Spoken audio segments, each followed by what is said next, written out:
There is a version of this story where I am the victim, where I was starved of affection, emotionally neglected, quietly diminished by someone who didn't see my worth, and where everything I did afterward was simply a woman finally choosing herself. I know that version. I rehearsed it for a long time. I told it to myself in the mirror and to one or two carefully selected friends who I knew would give me the absolution I was looking for. And the problem with that version isn't that it's entirely false. The problem is that it is incomplete. And the parts it leaves out are the parts that cost someone who loved me everything he thought he had. Before you judge me, tell me where you're watching from. Because I think a lot of people have stood exactly where I stood and made a different choice. And I think some of you have stood there and made the same one. I am not here to be defended or condemned. I am here to tell the truth completely for the first time. Drop a comment and let me know where you are and stay with me, because the part of this story that I am most ashamed of is not the part that happened in secret. It is the story I told myself that made the secret possible. His name was Jordan. We had been together for 4 years when everything unraveled, and for 3 of those 4 years I would have told you, without hesitation, that he was the best relationship I had ever been in. We met when I was 22 through a mutual colleague, and what struck me first was not how much he gave me, but how easy it was to be around him. There was no performance required. I could be tired or uncertain or unimpressive, and Jordan would look at me with the same warm, uncomplicated affection he always had. That consistency, that steadiness, it was the thing I had been looking for without fully knowing I was looking for it. We moved in together at the 2-year mark, and for the first year of shared life, everything felt right in the way things feel right when you're building something intentionally and it's actually working. We negotiated the small frictions of cohabitation with patience. We made our apartment into a home that felt genuinely like both of us. We had a future we talked about openly. Kids, maybe, eventually. A house, the specific shape of a life we were choosing together. But I want to tell you about something that was already true then, even in the good years. Something I did not examine carefully enough because I was comfortable, and because comfort felt like enough. Jordan was not an expressive person, not in the verbal, articulate way that I needed. He showed love through action, through the practical, steady, daily acts of caring. He remembered appointments and brought home the right kind of tea when I was sick and showed up without being asked to things that mattered to me. He was present in the way of someone who has decided to be there, fully, without drama or announcement. But he did not often say the things, the I love you that felt genuine rather than habitual. The you are extraordinary, or I am so glad you exist in my life.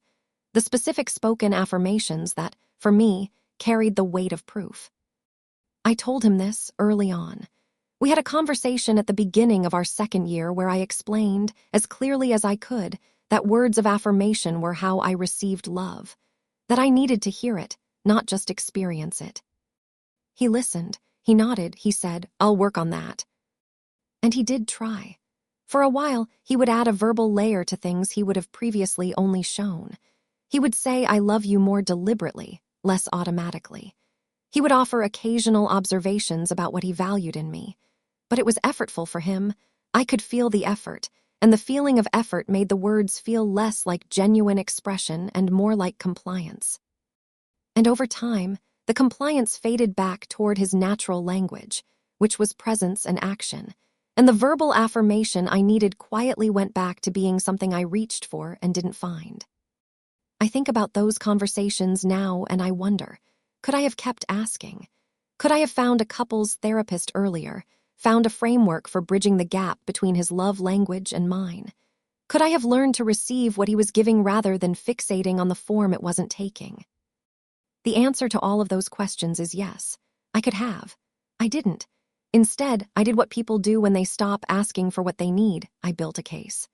Slowly, privately, brick by brick, I assembled evidence that Jordan was insufficient, that I was not getting what I deserved, that the deficit I felt was a verdict on the relationship rather than a problem to be solved inside it. And once the case was built and the verdict was in, I stopped working on the problem. I started looking for the exit. Or not the exit, exactly. I started looking for what I had decided I deserved somewhere that was not Jordan. Her name, and I need to pause. Here because I think people expect a story like this to go a particular way, And this is where it goes differently. Her name was Priya. I want to say that plainly and without flinching, because this is a confession, and a confession without the full truth is just a performance. I had known Priya for 2 years. She was part of an extended social circle, a friend of a friend, someone I had always found interesting and warm and easy to talk to.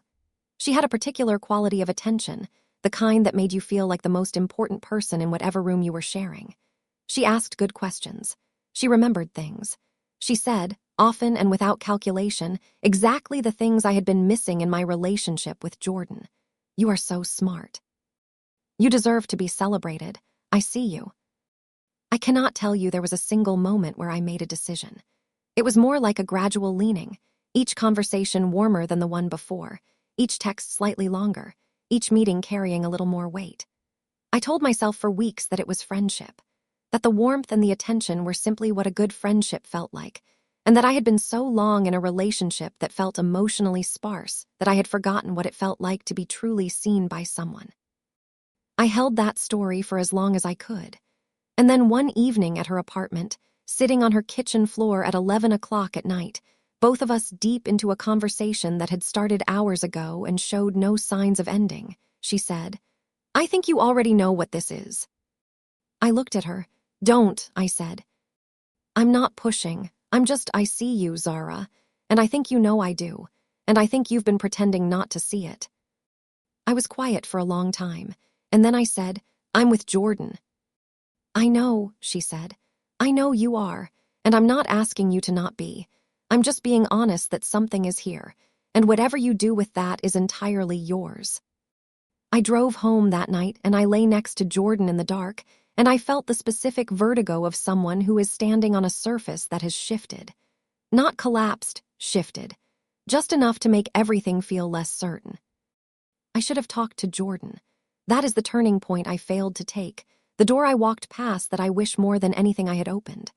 I should have sat down with him and said, "Jordan, I am struggling.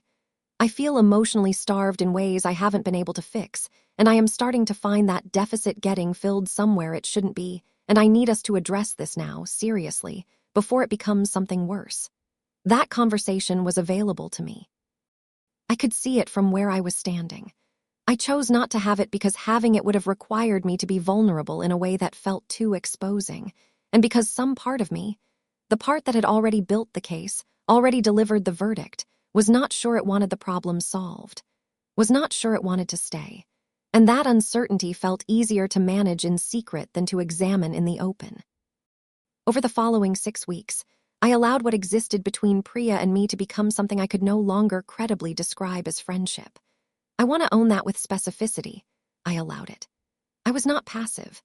I made choices, small ones and then larger ones, and I made them while sharing an apartment and a life and a future with a man who was doing nothing wrong except loving me in a language that didn't always reach me the way I needed. I kept separate lives with a precision that frightened me.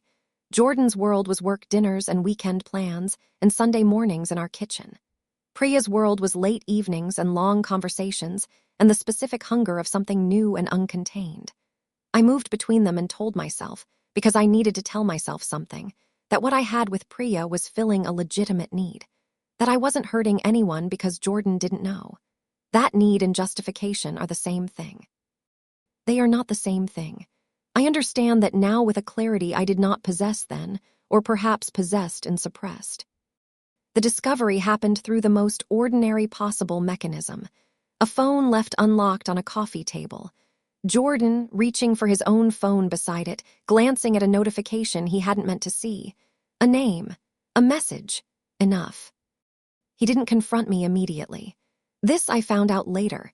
He sat with what he had seen for almost 2 hours before I came home, alone in our apartment, trying to construct an alternative explanation that he couldn't find.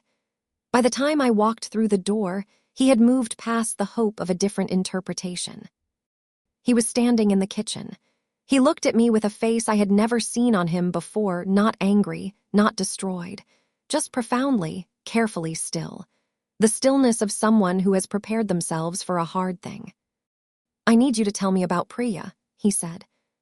"The way H. E said her name told me there was no version of this where I talked my way around it. I put my bag down.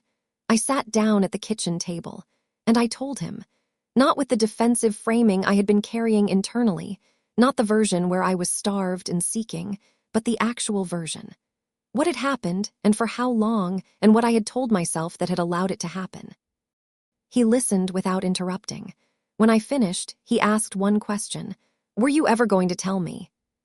I sat with that question for a long moment. I don't know, I said. And that honest answer was, I think, worse than a no would have been. He nodded slowly. He looked at me for a long time. And then he said, quietly, I've been trying to love you the way you needed. I know I didn't always do it right, but I was trying. And you didn't tell me it wasn't working. You just went somewhere else and let me keep trying without telling me it was already over. I had no answer to that, because it was true. Completely, uncomplicatedly true. He had been trying, in his quiet and practical and inarticulate way, and I had stopped giving him the information that would have let him know the trying wasn't reaching me. I had been building a case against him while withholding the evidence that might have let him defend himself. That is the thing I have had to sit with longest. Here is the secondary thing that happened, the turn I didn't see coming. 2 weeks after Jordan and I separated, quietly, without drama, just the slow disassembling of a shared life, Priya told me that she had been uncertain about her feelings for me for some time. That what she had thought was clarity had, in the time since the discovery and its consequences, become more complicated. That she cared about me, but wasn't sure she had been in the right place to offer what she had offered, and that watching how the situation had unfolded had frightened her about her own role in it. She did not end things abruptly, but she created distance, and the distance grew. And 3 months after the night Jordan found out, I was alone in a way that I had not anticipated and had not prepared for. The relationship I had risked everything for had not become the thing I had imagined in those sealed-off private hours. It had become a complication that neither of us knew how to hold in the daylight. I had told myself I deserved more love. I had gone to find it, and I had ended up with significantly less of it than I had started with. The fallout was quiet and persistent in the way that the worst kinds of fallout are. Jordan moved out. Our mutual friends, who had loved us both and did not know how to metabolize what had happened, found their own distances to take. Some stayed in my life and some recalibrated toward Jordan, which was fair and which I accepted without argument. My sister, who had always been my closest confidant, was honest with me in the way that only a person who loves you can be honest. She said, you didn't leave because you deserved more. You left because you were scared to ask for what you needed. Those are different things, Zara, and the difference matters. I have thought about that sentence almost every day since. My mother was more gentle but equally honest. She said, you can feel a real need and still meet it in the wrong way. Your need was real. The way you met it was wrong. Both things can be true. Both things can be true. I have carried that as a framework for a lot of what I've had to process in the years since. I am 27 now. Jordan has moved on. I know this through the low-level, unavoidable information that comes from shared social circles, and I am glad for it in the complicated way you can be glad for something that also quietly grieves you. Priya and I are not in each other's lives in any meaningful way. I am not in a relationship, by deliberate choice, because I am still doing the work of understanding myself well enough to enter one honestly. What I understand now that I did not understand then is this. I had a real need. The need for verbal affirmation, for spoken love, for someone to say out loud that I was valued and seen. That was genuine and legitimate and not wrong to have. The error was not the need. The error was my method of addressing it. I addressed it by leaving, secretly and without honesty, instead of by advocating, directly and persistently, for what I needed. I addressed it by finding someone who gave me what I was missing rather than by doing the harder work of building a relationship where I felt safe enough to keep asking. I addressed it by deciding the verdict and then finding evidence to support it, rather than treating the need as an open question with multiple possible answers. I told myself I deserved more love, and I did deserve love. Every person does. But deserving love does not entitle you to find it through deception. Deserving love does not give you the right to let someone believe they have a full and hones partner while you are quietly building a door out of their life. Deserving love is a starting point, not a justification. If you are watching this and you feel, deep in some quiet part of yourself, that you are not getting what you need from the person who loves you, I am asking you to do something simple and enormously difficult. Tell them. Specifically, clearly, more than once if necessary. Tell them what you need and what is missing and what the absence is doing to you.